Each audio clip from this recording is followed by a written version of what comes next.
When Alan Paul first offered me the role of the stage manager in our town, one of the things that sold me on such a daunting undertaking was his commitment to cast it entirely from DC based actors. And as an aside, I do prefer the term DC based to local. But the point is that it would literally be our town, our community telling the story together. And I thought, what fun and what an honor that would be to share the stage with so many dear friends. I wish I could say that all the designers were DC based, but that's my next battle. The first question for any actor is, what is my character's intention? That was a particularly difficult question for the character of the stage manager because everything the stage manager says seems to sound like exposition. And how do you find an active verb in there? And the answer, of course, was to make it personal, to connect with the people. This is my script from our town. I have the 3 acts, each bound separately. Naomi Jacobson got me into binding scripts years ago. Makes it really easy to carry around in rehearsal. You see intentions are written down here and there, always in the form of verbs: to disarm, to earn their trust, to open the door, to tell the truth, to sober them up. These are all tactics trying to achieve the same end, to connect. This particular speech that you're going to see is from Act 3 and actually begins with this time 9 years have gone by, friends. But I'm going to begin from this part. Now, there are some things we all know, but we don't take them out and look at them very often. To connect as an active intention is right there in this sentence. There are some things we all know. That is the simple beauty of Thornton Wilder's writing, saying we as humans share this common ground. We can all relate to this human experience. Talk about making it personal and universal right off the bat. And then again here, there's something way down deep that's eternal about every human being. There is definitely some very folksy language about the way the stage manager speaks. For instance, where she says they're waiting for something they feel is coming. It's not very fancy language, and it can be tempting to sort of slow things down and relax a bit, but that's a dangerous trap.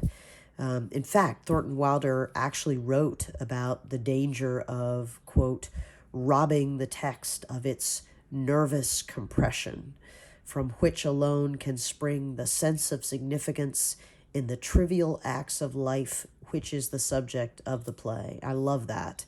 The sense of significance in the trivial acts of life. I mean, that's really the essence of the play. And that quotation by Wilder also speaks directly to another pillar of the actor's job: stakes. So it ends up being a very fine line to walk. Keep it personal, connect to the audience, but also give it a sense of urgency, give it high stakes. You're saying to the audience, it's critical that you understand how we as humans are connected.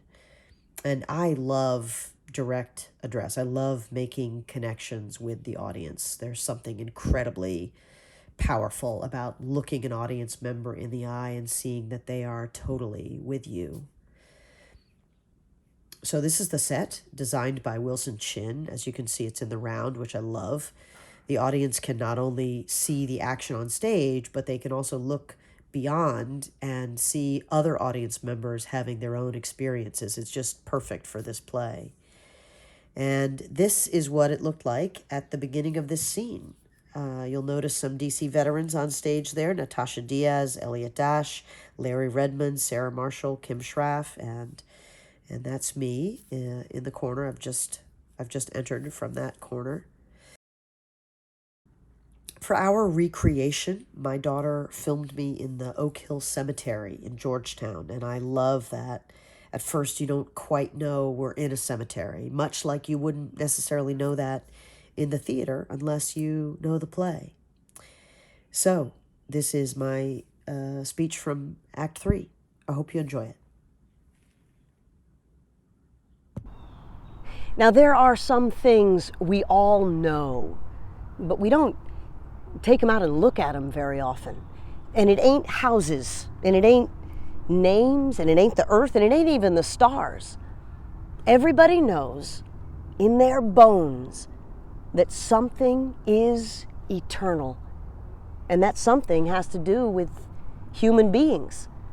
All the greatest people ever lived been telling us this for 5,000 years, but you'd be surprised how people are always losing hold of it.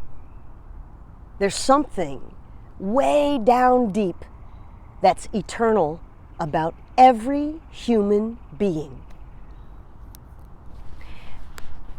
Now, you know as well as I do that the dead don't stay interested in us living people for very long. Gradually, they lose hold of the earth and the ambitions they had and the pleasures they had and the things they suffered and the people they loved. They get weaned away from earth. That's the way I put it. Weaned away. And they stay here while the earth part of them burns away, burns out. And all that time, they slowly get indifferent to what's going on in Grover's Corners. They're waiting. They're waiting for something they feel is coming, something important and great. Aren't they waiting for that eternal part of them to come out clear? Some of the things they'll say maybe will hurt your feelings, but that's the way it is. Mother and daughter, husband and wife, enemy and enemy, money and miser. All those terribly important things kind of grow pale around here. And what's left? What's left when memory's gone and your identity, Mrs. Smith,